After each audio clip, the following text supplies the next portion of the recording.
Hello everyone. Last video में हमने आपके फोर्थ और थर्ड चैप्टर के डाउट देखे थे जो प्रियंका और हिमाली ने पूछे थे। इस वीडियो में हम रूट लॉकस के डाउट लेते हैं। ये प्रियंका और नेहा दोनों ने आप दोनों ने ही पूछे हैं, कॉमन डाउट्स थे ये आपके।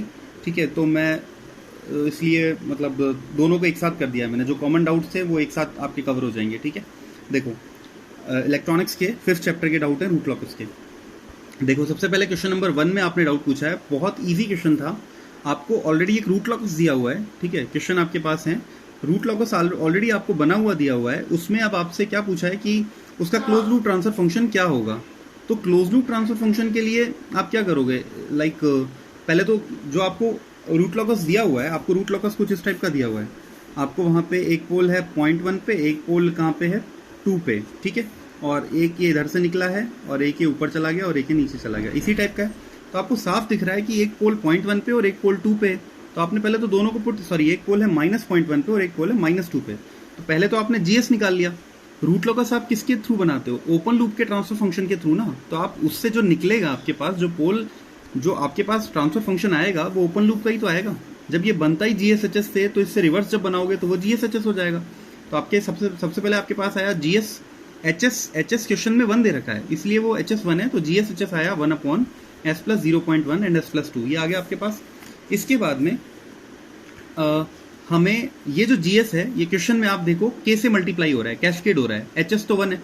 तो अब हमने क्लोज लूप ट्रांसफर फंक्शन जो निकाला वो क्या होगा, forward gain K into GS upon 1 plus forward gain K into GS into HS। HS1 है। बस अब आप इसको सॉल्व कर लो, GS को पुट करो यहाँ पे, तो अपने पास ये आंसर आ गया। ठीक है, option number D is the answer. ये आप देख लेना, चेक कर लो।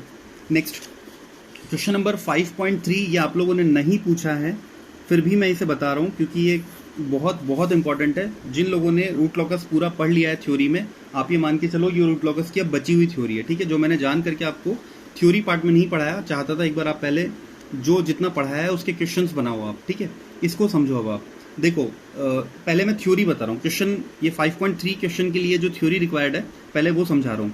देखो, हमने नेगेटिव फीडबैक सिस्टम पढ़ा है। ठीक है, हमने पॉजिटिव फीडबैक सिस्टम भी पढ़ा है। चैप्टर 1 की बात हो रही है, ब्लॉक डायग्राम में जब हमने पढ़ा था, तो नेगेटिव फीडबैक सिस्टम भी पढ़ा है हमने और पॉजिटिव फीडबैक सिस्टम भी पढ़ा है। ठीक है, अब अगर कभी आपको नेगेटिव फीडबैक का रूट लॉकस बनाना होता है, तो आप प्रोसेस जो करते हो वो आपको पता है। सबसे पहले आप ओरिजिनेशन पॉइंट निकालते हो, टर्मिनेशन पॉइंट निकालते हो, एंड 1 बाय 1 सारे पॉइंट्स हम निकालते हैं। Break point, angle of asymptote and departure angle, arrival angle, सारा हम निकालते हैं। ठीक है, इसी तरह एक root locus positive feedback system का भी होता है। This one positive feedback system का भी होता है। इसमें नया कुछ सीखने का नहीं है, बहुत ईजी है, फटाफट आपको समझ में आएगा। ठीक है, मैं आपको अभी एक एग्जाम्पल के थ्रू पूरा समझा दूंगा। ये देखो यहाँ पे जस्ट 1 सेकेंड,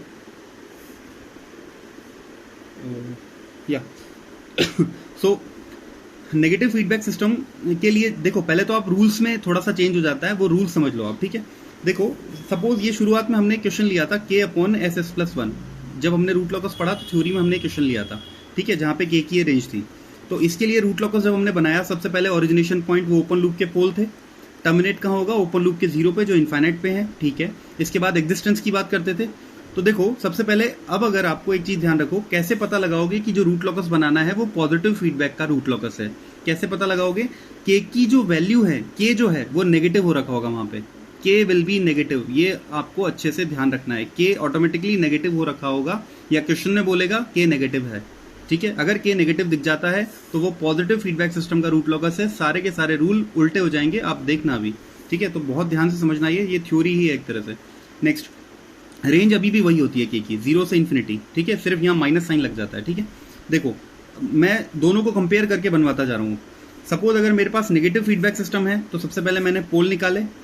ठीक है, जीरोस निकाले, पता लग गया मुझे। यहाँ पे भी ये काम सेम होता है। ओरिजिनेशन पॉइंट यहाँ पे भी ओपन लूप के पोल ही होंगे, टर्मिनेशन पॉइंट यहाँ पे भी ओपन लूप के 0 ही होंगे। तो पोल अभी भी कहाँ पे है, 0 पे और -1 पे। 0 अभी भी कहाँ पे है, इन्फाइनाइट पे। ठीक है, जहाँ पे भी है वो। अब देखो इसके बाद में दो, यानी ओरिजिनेशन पॉइंट और टर्मिनेशन पॉइंट में रूल में कोई चेंज नहीं है नेगेटिव और पॉजिटिव फीडबैक के बीच में। फिर कहाँ चेंज आना स्टार्ट होता है, इसके बाद अगला क्या करते थे हम, एग्जिस्टेंस पता करते थे रियल एक्सिस पे। कैसे पता करोगे, देखो नेगेटिव फीडबैक कहता था कि ऑड नंबर ऑफ 0 या पोल होने चाहिए राइट हैंड साइड पे। कैसे चेक करते थे, आप सबसे पहले यहाँ चेक करोगे, इसके राइट हैंड साइड में 2 पोल हैं। ठीक है, इसके राइट हैंड साइड में 2 पोल हैं, तो यहाँ पे एग्जिस्ट नहीं करेगा। इसके बाद इसके राइट हैंड साइड में, इन दोनों के बीच में चेक करोगे, इसके राइट हैंड साइड में कितने पोल हैं, एक पोल है, ऑड है तो एग्जिस्ट करेगा। इसके यहाँ चेक करोगे राइट हैंड साइड में कितने पोल हैं, इसके पोल या जीरो है, एक भी नहीं है तो एग्जिस्ट नहीं करेगा। ये रूल उल्टा हो जाएगा। देखो एग्जिस्टेंस के लिए यहाँ ऑड होता था, यहाँ इवन होने चाहिए। तो देखो अब यहाँ पे रूल, यहाँ पे चेक करोगे इसके राइट हैंड साइड में कितने पोल हैं, 2 पोल हैं और वो इवन है तो यहाँ एग्जिस्ट करेगा। अब यहाँ चेक करोगे इसके राइट हैंड साइड में कितने पोल या जीरो है, एक है, ऑड है, यहाँ एग्जिस्ट अब नहीं करेगा। यहाँ पे चेक करोगे इसके राइट हैंड साइड में कितने पोल या जीरो है, एक भी नहीं है यानी इवन, तो यहाँ पे एग्जिस्ट नहीं, सॉरी यहाँ पे एग्जिस्ट करेगा, इवन तो एग्जिस्ट करेगा। देखो उल्टा हो गया, ये जहाँ एग्जिस्ट करता है ये वहाँ एग्जिस्ट नहीं करता, जस्ट उल्टा हो गया। ओके अब देखो इसके बाद, तो आई थिंक ये एग्जिस्टेंस समझ में आया हो, एग्जिस्टेंस में चेंज हो जाता है, ऑड है तो उधर इवन में एग्जिस्ट करेगा। इसके बाद अगला हम क्या निकालते थे, ब्रेक पॉइंट। कोई चेंज नहीं होता रूल में, आप इसका भी ब्रेक पॉइंट निकालोगे। इसका ब्रेक पॉइंट कहाँ आया था, मिड में आया, आई थिंक -1/2 पे आया था, और या -1/4 आप चेक कर लेना कहाँ पे, शायद -1/2 पे ही था। इसका भी ब्रेक पॉइंट, इसका ब्रेक पॉइंट निकालोगे आप, तो ब्रेक पॉइंट जो आएगा आपका, वो आप जो प्रोसेस करोगे 1 + GSHS को 0 dk/ds करोगे तो आएगा तो वो अभी भी s = -1/2 पे ही वही वैल्यू आएगी। लेकिन आप देखो s = -1/2 जो है ये अब वो लोकेशन हो गई जहां पे रूट लॉकस एग्जिस्ट ही नहीं करेगा, यानी वो इनवैलिड ब्रेक पॉइंट है, तो उसे अब हम नहीं लेंगे। आई होप ये चीज समझ आई हो अच्छे से। ओके देखो जो यहाँ वैलिड ब्रेक पॉइंट थे वो यहाँ इनवैलिड हो जाएंगे, जो यहाँ इनवैलिड थे वो यहाँ वैलिड हो जाएंगे, उल्टा हो जाता है। नेक्स्ट आ जाते हैं, इसके बाद निकालते थे ब्रेक पॉइंट के बाद एंगल ऑफ सिम्टॉट। वो कब निकालते थे, जब P ≠ = Z होता था, number of pole number of zero के इक्वल नहीं होते थे। अभी भी यहाँ पे भी वही चीज़ है, number of pole number of zero के इक्वल नहीं होंगे, निकालोगे। उसमें 2 चीज़ निकलती थी, एंगल ऑफ एसिम्पटॉट्स के लिए 2 चीज़ निकलती थी। एक तो सेंट्रॉइड, कोई चेंज नहीं होने वाला उस फॉर्मूले में, दोनों का फॉर्मूला सेम होता है, नेगेटिव पॉजिटिव का। थीटा m चेंज हो जाएगा, थीटा m का फॉर्मूला यहाँ होता था 2m + 1 × 180 degree upon P - Z, यहाँ हो जाएगा 2m × 180 degree upon P - Z, यहाँ 2m हो जाएगा। तो देखो मैंने दोनों के लिए सिग्मा निकाला, आप सेंट्रॉइड निकाला तो सेंट्रॉइड लेट से इसका लेट से 0 पे आ गया। ओके सेंट्रॉइड आप निकाल लेना। जब मैंने इसका थीटा m निकाला, किसके लिए, ये इधर नेगेटिव फीडबैक के लिए चल रहा है। जब मैंने नेगेटिव फीडबैक के लिए निकाला तो मेरे पास m = 0 करते ही मेरे पास थीटा 0 कितना आया 90 और थीटा 1 कितना आया 270, जो आई थिंक अच्छा ये सेंट्रॉइड लेट से इसका -1/2 पे ही आ रहा था। तो ये एंगल कितना आ गया था, ये तो आ गया था 90 डिग्री, और एक और दूसरा एंगल कितना आ गया 270 डिग्री। ओके ये आ गया अपने पास में, ठीक है। तो ये एक तो उधर ऊपर चला गया था और एक नीचे चला गया था, इसका उल्टा हो जाएगा। अब यहाँ पे थीटा 0 कितना हो जाएगा, 2m × 180 है ना, तो थीटा 0 आप चेक कर लो, p कितना है, नंबर ऑफ पोल है 2, 0 है 0, तो 2 - 0 2, 180/2 90, 90 इंटू जब m को 0 पुट करोगे तो 90 × 0 0, और 90 × 2 जब m को 1 पुट करोगे तो 90 × 2 180। तो अब देखो उसी सेंट्रॉइड से एक बार तो एंगल बनेगा 0 डिग्री, ये 0 डिग्री, और एक बार बनेगा ये 0 डिग्री मानते हुए एक बार बनेगा 180 डिग्री, 180 डिग्री। तो अब आप खुद देख लो, ये 180 डिग्री पे जब इधर बनेगा तो अब देखो सेंट्रॉइड सॉरी एसिम्पटॉट एक तो इधर आ रही है और एक इधर आ रही है। अब आप खुद समझ लो इसका कैसा बनने वाला है रूट लॉकस। ये तो जाएगा इस पोल से निकलता हुआ, क्योंकि इस पूरे रीजन में लाई कर रहा है ना, पूरे में, तो ये तो चला जाएगा इधर, ये इसके बाद इधर पूरे में लाई कर रहा है तो ये चला जाएगा इधर। तो अब आप खुद देख लो, सेम क्वेश्चन था, k को माइनस करते ही ये नेगेटिव का क्वेश्चन पॉजिटिव में चेंज हो गया, और अब ये इधर चला गया और एक ये इधर चला गया, ठीक है। अब एक और चीज़ आप ध्यान रखो, एक और चीज़ मैं आपको बताता हूँ इसी पॉइंट से। हम शुरुआत से ब्लॉक डायग्राम जब पढ़ रहे थे तो हमने राउथ हर्विट्ज में जब हमने स्टार्ट किया था तब भी हमने स्टेबिलिटी की बात की थी। हमने कहा था नेगेटिव फीडबैक सिस्टम को स्टेबिलिटी की तरफ मूव करता है और पॉजिटिव फीडबैक अनस्टेबिलिटी की तरफ मूव करता है। आप खुद देख लो यही चीज़ हो रही है। सेम सिस्टम जब नेगेटिव फीडबैक में था तो ये पोल कभी भी जे ओमेगा एक्सिस के उधर नहीं गए। कैसे जा रहे थे ये पोल, ये इधर गया, ये इधर गया, एक पोल ऊपर चला गया, एक पोल नीचे चला गया, ऐसे ही हो रहा था। जबकि यहाँ पे क्या हो रहा है, ये एक पोल, ये वाला जो पोल है, ये जैसे ही आपने के की वैल्यू को 0 से बढ़ाया, ये पोल कंटिन्यूसली किधर है, जे ओमेगा एक्सिस के राइट हैंड साइड पे, कंटिन्यूसली राइट हैंड साइड पे। तो यानी ये सिस्टम तो हाईली अनस्टेबल है। एक पोल हमेशा कहाँ है, क्लोज लूप का राइट हैंड साइड पे चला जा रहा है। इसका मतलब पॉजिटिव फीडबैक सिस्टम को क्या करता है, अनस्टेबिलिटी की तरफ मूव करता है। आई होप ये चीज़ आपको समझ आई हो। ओके लास्ट पॉइंट, मतलब ये क्वेश्चन तो सॉल्व हो गया, आई थिंक आपको समझ में भी आ गया और नेगेटिव और पॉजिटिव फीडबैक में कैसे क्या क्या अंतर होता है, ठीक है। इसके बाद जो रूल्स में अंतर होता है वो और बता दूंगा आपको। नेक्स्ट निकाल देते हैं अपन डिपार्चर एंगल। इस क्वेश्चन में जरूरत नहीं पड़ने वाली, फिर भी आप ये रूल देख लो। डिपार्चर एंगल कैसे निकालते थे, डिपार्चर एंगल के लिए हम करते थे 180 डिग्री -5p - 5z, जबकि यहाँ करेंगे 0 डिग्री -5p - 5z। आगे क्वेश्चन मैंने लिया है जिसके अंदर आपने जो पूछा है उसमें ये निकालना है, और वो पॉजिटिव फीडबैक सिस्टम का ही क्वेश्चन है, तो वहाँ पे इसका प्रैक्टिस हो जाएगा आपका। और अराइवल एंगल निकालते थे यहाँ पे 180 माइनस 5z माइनस 5p, यहाँ पे भी 180 की जगह क्या आ जाएगा, 0 आ जाएगा, 0 degree minus 5z minus 5p। ये अंतर होता है नेगेटिव और पॉजिटिव फीडबैक में। ये थ्योरी पार्ट था। अब आते हैं अपन इस क्वेश्चन 5.3 पे।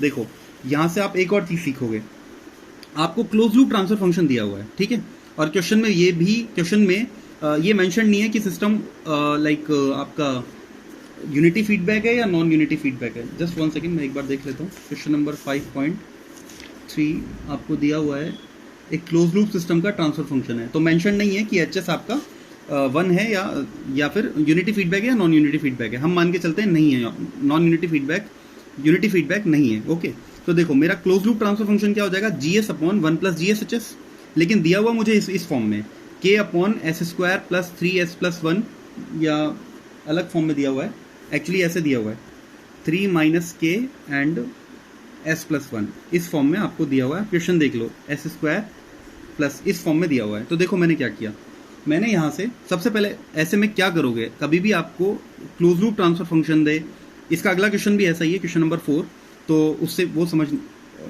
आप और समझोगे। एक बार पहले इससे और समझो। देखो क्या, आप हमेशा K को सेपरेट करो, ठीक है, K को सेपरेट करो, तो देखो क्या होगा, ऊपर तो K है ही, K upon S square plus 3, मैंने ये 3 को मल्टीप्लाई कर दिया s प्लस 1 से, और फिर माइनस K को मल्टीप्लाई कर दिया s प्लस 1 से, तो ये आ गया। अब आप क्या करो, अब आप इस K को सेपरेट कर चुके हो, तो इसको छोड़ के डिनोमिनेटर पार्ट में K वाली टर्म को छोड़ के बाकी जो टर्म है इससे डिवाइड कर दो न्यूमिनेटर और डिनोमिनेटर पार्ट में। तो मैंने K को डिवाइड कर दिया इस पूरे से, S square plus 3s plus 1, इसको डिवाइड किया तो ये तो 1 हो जाएगा, minus K s plus 1 upon S square plus ये पूरा टर्म 3s प्लस 1। ओके, क्या आया ये सॉल्व करने पे, देखो ये आया K upon S square plus 3s plus 3 upon 1 minus K s plus 1, ये तो 1 हो गया, K s plus 1 upon S square plus 3s plus 3। अब आप कंपेयर करो इन दोनों को कंपेयर करो। देखो GS क्या बन गया, K upon S square plus 3s plus 3 divided by 1, okay, minus ये प्लस है, कोई बात नहीं, यहाँ माइनस आ रहा है, GS इंटू HS, तो K s plus 1 upon S square plus 3s plus 3, क्या पता लगा, देखो ये तो GS था ना, तो ये तो GS ये रहा, K upon S square plus 3s plus 3, ये GS हो गया, और इसके साथ HS कौन मल्टीप्लाई हो गया, HS s प्लस 1। यहाँ से आपको पता लग गया GS क्या है और HS क्या है। बट जो सबसे इंपॉर्टेंट पॉइंट पता लगा वो ये कि GS HS की वैल्यू क्या आ रही है, माइनस K के साथ आ रही है, minus K s plus 1 upon S square plus 3s plus 3, और आप देखो K नेगेटिव आ गया, इसका मतलब ये पॉजिटिव फीडबैक सिस्टम का क्वेश्चन था, नेगेटिव का नहीं। अगर आपने ये क्वेश्चन आप लोगों ने डाउट्स में नहीं पूछा था, अगर आपने ये आपने अगर इसको नेगेटिव फीडबैक सिस्टम मान के सॉल्व कर दिया था तो आपका वहीं पे ये गलत हो जाएगा, ठीक है, क्योंकि रूल ही सारे उल्टे हैं। देखो आपने इसके बाद में क्या किया, GSHS निकाल के लाए, minus K s plus 1 upon S square plus 3s plus 3, यही आया अपना। यहाँ से जो आ रहा है अपने पास GSHS की वैल्यू आ गई माइनस K, ये पूरी, तो अपने पास अपन ने ये पुट किया। इसके बाद अब मैंने आपको रूट लॉकस बनाना सिखाई दिया पॉजिटिव फीडबैक के लिए। आप क्या करोगे, सबसे पहले इसके 0 प्लॉट करोगे, -1 पे पोल प्लॉट करोगे, ये 2 पोल आ रहे हैं, ठीक है। इसके बाद एग्जिस्टेंस की बात होती है। अब बताओ अगर ये नेगेटिव फीडबैक होता तो यहाँ चेक करते इसके राइट हैंड साइड में कितने पोल या 0 है, 1 है, ऑड है, तो यहाँ एग्जिस्ट करता, लेकिन अब नहीं करेगा क्योंकि अब ये किसका क्वेश्चन हो गया, पॉजिटिव फीडबैक का, तो यहाँ पे एग्जिस्ट नहीं करेगा इस पूरी रेंज में। और इधर यहाँ चेक करोगे तो इसके इस साइड में कितने पोल या 0 है, एक भी नहीं है, इवन है, तो इधर एग्जिस्ट करेगा, तो यानी इस पूरी रेंज पे रूट लॉकस लाई करेगा, ठीक है, 0 के राइट हैंड साइड पे। और अब आप समझ ही पा रहे होगे, आप ब्रेक पॉइंट निकालोगे, इसके बाद आपका ब्रेक पॉइंट सपोज यहाँ पे आ जाएगा, ठीक है। इसके बाद ये आपका एक ऐसे आएगा, एक ये ऐसे आएगा, इसके बाद ये इस टाइप से बनेगा पूरा ये। इसके बाद एक 0 उधर चला, एक ब्रांच टर्मिनेट होने इन्फाइनाइट पे चली जाएगी और एक ब्रांच आपकी इधर आ जाएगी, ओके। नेक्स्ट क्वेश्चन लेते हैं अपन 5.4 देखो सेम टाइप का क्वेश्चन है। यहाँ पे आपको बोला है ये एक इक्वेशन की, एक सिस्टम की क्वाड्रेटिक इक्वेशन, कैरेक्टरिस्टिक इक्वेशन है, ओके। तो ये अपने को 1 प्लस GSHS दिया हुआ है, ठीक है। रूट लॉकस भी अपना इसी के लिए बनता है। रूट लॉकस, आप एक चीज सोचो, आपका रूट लॉकस जो होता है वो किसके पोल देता है, क्लोज लूप के। तो क्लोज लूप की इक्वेशन क्या होती है, 1 प्लस GSHS, जो मैंने आपको रूट लॉकस में बताया कि रूट लॉकस है तो किसके पोल आ रहे हैं, किसके लिए लोकस है, ये क्लोज लूप के लिए। तो ये क्लोज लूप की ही आपको 1 प्लस GSHS दे दिया, इक्वेशन दे दिया आपको, यही दे रही है क्लोज लूप के पोल। तो 1 प्लस GSHS अवेलेबल है अपने पास। इसके बाद में यहाँ से हमने अब मुझे यहाँ से GSHS चाहिए, ठीक है, क्योंकि मुझे सेंट्रोइड पूछा है फाइनली। सेंट्रोइड तो मेरे पास GSHS से ही निकल पाएगा। सेंट्रोइड क्यों पूछा है, कैसे पता लग रहा है, क्वेश्चन में आप देखो लिखा हुआ है the asymptotes of the root locus for large values of k meet at a point in the S-plane. Asymptotes किस पॉइंट पे मीट कर रही हैं, आप खुद देखो। एसिम्पटोट्स जो होती है, जैसे आप ये देखो k अपॉन s+1 है, ये जो हमने बनाया था, ये वाला जो क्वेश्चन है, ये वाला जो क्वेश्चन है, इसके लिए एसिम्पटोट्स, ये एक एसिम्पटोट आई थी 90 डिग्री पे, एक एसिम्पटोट आई थी 270 पे, तो ये मीट कहाँ पे कर रही है, सेंट्रोइड पे। तो सेंट्रोइड पे ही तो एसिम्पटोट हमेशा मीट करती हैं। और वो एक और चीज़ आप देखो, सेंट्रोइड जो होता है वो सिर्फ रियल एक्सिस पे लाई, ये सेंट्रोइड जो होता है ये रियल एक्सिस पे लाई करता है। तो रियल एक्सिस पे ये किस वैल्यू के लिए, सिग्मा, ये रियल वैल्यू किसकी है, सिग्मा की। तो सेंट्रोइड के अगर मैं कोऑर्डिनेट बताऊं तो वो क्या होगा, सिग्मा कोमा 0, क्योंकि जे ओमेगा एक्सिस पे थोड़ी होता है, वो तो रियल एक्सिस पे होता है। तो जे ओमेगा एक्सिस में उसका वैल्यू कितना हुआ, 0, तो सिग्मा कोमा 0 ये हो गया उसके कोऑर्डिनेट। ओके, तो मुझे यही पूछा है, कोऑर्डिनेट के बेसिस पे पूछा है, बट मुझे सिंपली बोलूँ तो सिग्मा की वैल्यू निकालनी है, इधर वाला पार्ट तो हमेशा 0 ही होगा, और सिग्मा इज द सेंट्रोइड। तो अब देखो सेंट्रोइड तब निकल पाएगा, जो कि -2 आ रहा है बाद में, वो तब निकल पाएगा जब मेरे पास GSHS अवेलेबल हो। और जैसे मैंने आपको पिछले क्वेश्चन में सिखाया कि GSHS कैसे करते हैं, कैसे निकालोगे आप GSHS, कैसे किया था, k को सेपरेट करो, बस वही काम आपको यहाँ करना है। आप k को सेपरेट कर लो, गिवन इक्वेशन में से k को सेपरेट करो, मैंने k को सेपरेट किया, s+1 हो गया ये। इसके बाद में इसको ये वाला पार्ट है इससे डिवाइड कर दिया पूरे को, तो 1 plus k s+1 upon s³ plus 5s² plus 6s, sorry ये 6s है, इससे मैंने डिवाइड कर दिया। ये मेरे पास इसके फाइनली ये इसका GSHS आ गया, k s+1 s³ plus 5s² plus 6s। यहाँ से मैंने इसके पोल और 0 ड्रॉ किए, और इसके बाद आपको सेंट्रोइड का फॉर्मूला पता है, summation p minus summation z upon p minus z, आप पुट करो और आपके पास ये आ जाएगी वैल्यू -2। ओके, नेक्स्ट, ये पूछे नहीं थे, ये ज़बरदस्ती में मैंने निकाल दी, ठीक है।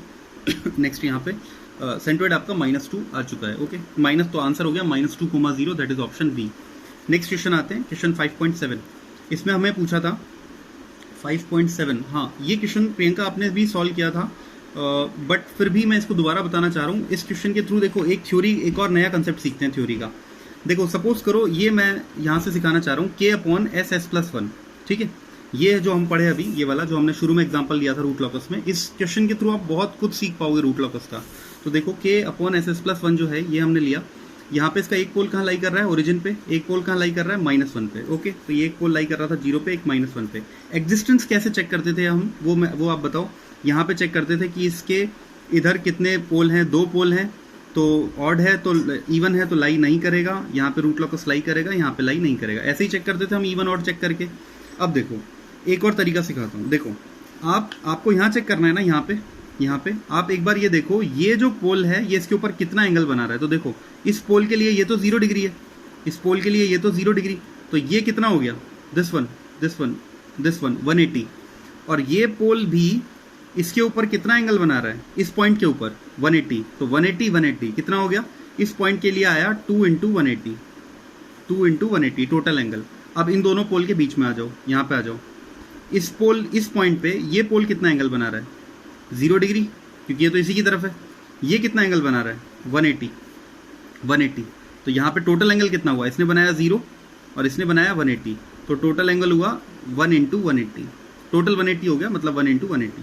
अब इस पॉइंट पे आ जाओ, इस पॉइंट के लिए ये पोल 0 डिग्री, ये वाला, और ये पोल भी कितना एंगल बना रहा है, 0 डिग्री।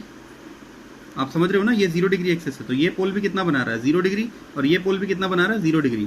तो टोटल कितना बना, 0 × 180। अब देखो दूसरा तरीका क्या बना, अगर 180 डिग्री का ऑड मल्टीपल होगा, ठीक है, टोटल एंगल उस पॉइंट पे, तब तो रूट लॉकस वहाँ लाई करेगा। यहाँ पे देख लो लाई कर रहा है, ऑड है। हम क्या चेक करते थे, ऑड होना चाहिए, तो ऑड पॉइंट होने चाहिए, ऑड पोल या 0 होने चाहिए, सेम ऑड मल्टीपल होना चाहिए 180 का। यहाँ पे क्या है, ऑड मल्टीपल है, नहीं 0 है, 0 को इवन मानते हैं, तो ये इवन मल्टीपल है, तो यहाँ रूट लॉकस लाई नहीं किया। ये ऑड मल्टीपल था, यहाँ रूट लॉकस लाई किया, और इधर भी लाई नहीं कर रहा था, क्यों, क्योंकि ये इवन मल्टीपल है। तो आई थिंक इससे आप सीखे होगे कि, अब मैं दोबारा बताता हूँ, यहाँ पे ये इस टाइप का हो रहा था, तो यहाँ पे आ रहा है 1 × 180, सॉरी 2 × 180, यहाँ आ रहा है 0 × 180, और यहाँ आ रहा है, सॉरी वन इंटू 180 और यहाँ आ रहा है 0 इंटू 180 और यहाँ पे रूट लॉकस लाई नहीं कर रहा है, यहाँ लाई कर रहा है और यहाँ पे लाई नहीं कर रहा। तो ये अपने पास ओवरऑल बना। तो हमने क्या सीखा कि अगर 180 का ऑड मल्टीपल होगा अगर टोटल एंगल उस पॉइंट पे, तो वहाँ पे रूट लॉकस लाई करेगा। सेम इस क्वेश्चन में करो। अब देखो आपको GSHS दिया हुआ है ना, KS+1 की पावर 4। तो आप एक चीज़ देखो, आप इसके अंदर ही क्या कर दो, इसके अंदर ही वो पॉइंट्स पुट कर दो जिन पॉइंट्स के लिए आपको ये पूछा जा रहा है कि वो रूट लॉकस पे लाई करेंगे या नहीं करेंगे। ये मेथड हर बार नहीं सक्सेसफुल हो पाएगा, मतलब हो तो जाएगा लेकिन थोड़ा कैलकुलेशन कई बार कॉम्प्लेक्स हो जाती है। जैसे इस क्वेश्चन में इजीली हो पाएगा। आप यहाँ पे जो S1 पॉइंट है उसको यहाँ पुट कर दो, S की जगह -3 + J4 और इसका टोटल एंगल निकाल लो। इसका टोटल एंगल कितना आ रहा है GSHS का, वो आ रहा है -465 डिग्री। ये 180 का ऑड मल्टीपल नहीं है, वो -465 अप्रॉक्स आएगा, -465। तो this is not odd multiple of 180 degree. तो यहाँ ये पॉइंट रूट लॉकस पे लाई नहीं करेगा। S2 पॉइंट जो था वो था -3 - J2, ये भी आप पुट करो। तो ये आप पुट करो, इसका एंगल निकालो तो ये आ रहा है -180, ये -180 ही आ रहा है। और -180 को मैं लिख सकता हूँ बेसिकली -180 × 1 और -180 और +180 एक ही बात होती है, आपको भी पता है। जैसे सपोज करो अगर ये 0 डिग्री है, यहाँ से अगर ये पॉइंट है, ये ओरिजिन है, अगर आप यहाँ से -180 घूमोगे और +180 घूमोगे, the both are same thing, +180 -180। तो ये -180 या 180 का ऑड मल्टीपल है, यानी S2 पॉइंट रूट लॉकस पे लाई करेगा। ओके, तो इस तरीके से भी आप ये चेक कर सकते हो कि कोई भी पॉइंट रूट लॉकस पे लाई करेगा या नहीं करेगा। अगला क्वेश्चन आते हैं, नेक्स्ट क्वेश्चन अगले वीडियो में लेंगे। ओके।